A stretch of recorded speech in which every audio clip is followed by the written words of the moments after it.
was over her house this night, and I remember we were sitting on the couch like a regular day, and she was just telling me like her and her husband had been getting into it. My auntie set her husband up to get murdered story time. Let's just jump right on into it. So he was not going to be coming home. So I was like, okay, cool. So it was just going to be me and her this weekend. He was pretty cool to me, so I had no issues when he was there. And most of the time, like, he would always buy me what I want. He was very wealthy. Anyways, that also plays into a part of why she married him. When she got married, it was so coincidental because this auntie was just like the auntie nobody expected to get married. I was like, there's no way she's in love. Like, when you know, you know. And she wasn't even the type to just be like dogging dudes out. Anyway, so fast forward back to the conversation on the couch. We're talking and she's telling me, and he ends up calling her while she's in the midst of telling me that. And he's telling her like, yeah, you're going to have to take back over your own phone bill. And then he hangs up.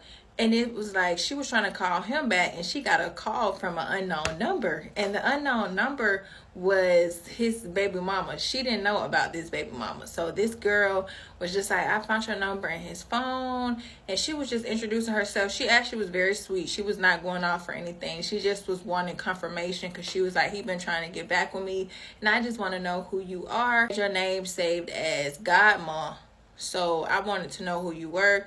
He told me you was his godmom on his dad's side. He like, yeah, we have 2 sons together. They're actually twins. They're fraternal twins. She sent pictures, and one of them looked just like her, and the other one looked just like my auntie's husband.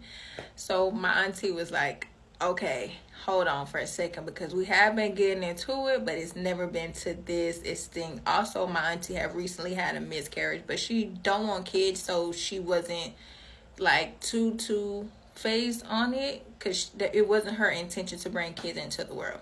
That's why I'm also saying it was such a shocker that she even got married. My auntie ends up asking her like, hey, where do you stay?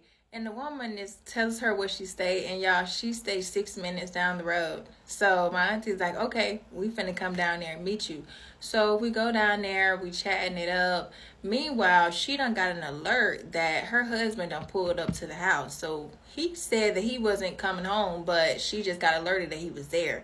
So she wasn't tripping about it, but she was able to see on the door camera that it was him. So she's meeting it up with this woman. She done met the kids. Well, we done met the kids.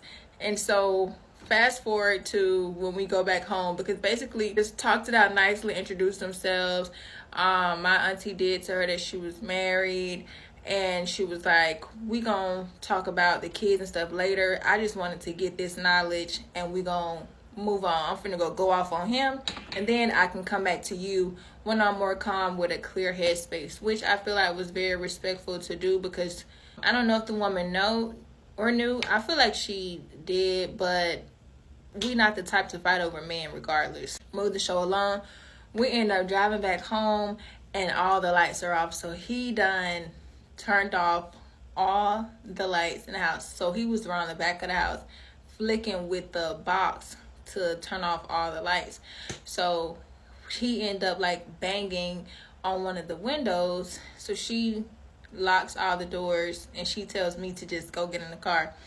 And I end up seeing them fighting on the side of the house. So I just stay in the car because my auntie was winning, not gonna lie. He get his ass whooped. He ends up pulling off. She get the lights back on. We go in the house. We sitting on the couch, and she's telling me like, I only was with him for the insurance money anyway. She was like, because when he passed away, I'm gonna collect that money. And I was like, how you know he not gonna pass away before you? And she was like, yeah, you right, I don't know, but at the same time, I'm still expecting that money. 8 days later, I get a call from my uncle telling me that they found him deceased in his closet with a gun. So it was a shotgun. They tried to have it set up to where it was aiming towards him right here. So basically they tried to say that he offed himself. But the way it was positioned, it looked like somebody positioned it there to create the story. Like, it didn't look real enough. But I also stay in a small town where cops are crooked, and they're in on some of this. They be knowing most of the people that run the city that do stuff like this. So most of the time, the investigation goes nowhere. or is covered up if it is supposedly to be solved. His money was missing, his jewelry was missing, his shoes was missing.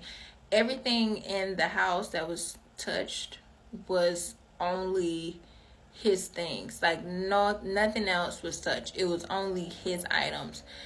And once I, got in contact with her, she told me that when she first found out, she was like screaming, she was in shock, and she couldn't like believe it. But she didn't show any signs of remorse to me.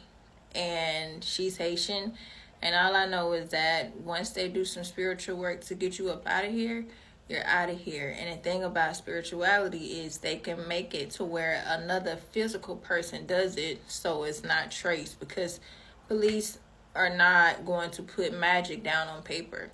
But what do y'all think? You think it was coincidental? Or do you think she wanted that insurance money?